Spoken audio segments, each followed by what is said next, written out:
Hello everyone, কেমন আছো তোমরা? আশা করছি অনেক ভালো আছো। তো দেখো, আমরা গিয়েছিলাম একটা ক্যাফে, আর এই ক্যাফটা নতুন মানে ওপেনিং করেছে। তো আমরা সেখানে গিয়েছিলাম, ভাবছিলাম অনেক দিন ধরে যাব, কিন্তু আমি চলে এসেছি, কারণ আমার বোন এসেছিলো, ভাবছিলাম ওকে নিয়েই যাই।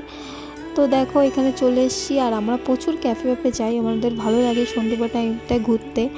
তো দেখো, আমরা চলে এসেছি ক্যাফে, আর এখানে অর্ডার করেছিলাম প্রথম দিন। তো তো এটার জন্য আমি ভাবছিলাম খাবার কেমন হবে না হবে। তো আমরা চিকেন পকোড়া অর্ডার দিয়েছিলাম আর কফি অর্ডার দিয়েছিলাম। তো সত্যি কথা, চিকেন পকোড়া আমার খুবই ফেভারিট, আর কফিও আমি ভালো খাই। তো দেখো, আমাদের কফি চলে এসছে, আর চিকেন পকোড়া আমার মেয়ে খুবই ভালো খায়, দেখলে তোমরা। আর গরম বলে একটু, সেই জন্য মুখটা একটু ভ্যাচকাচ্ছিল, আর কিছুই না। তো দেখো, এখানে ও কফি কতটা ভালোভাবে খাচ্ছিল। তো গরম ছিল বলে আমি একটু মানা করছিলাম, তো আমি অর্ধেক খেয়েছি, তারপরে ওকে আমি দিয়েছিলাম। তো আমি বলছিলাম ঠান্ডা হোক তারপরে খাবি। তো কেমন লাগলো ভিডিওটা কমেন্ট করে জানিও।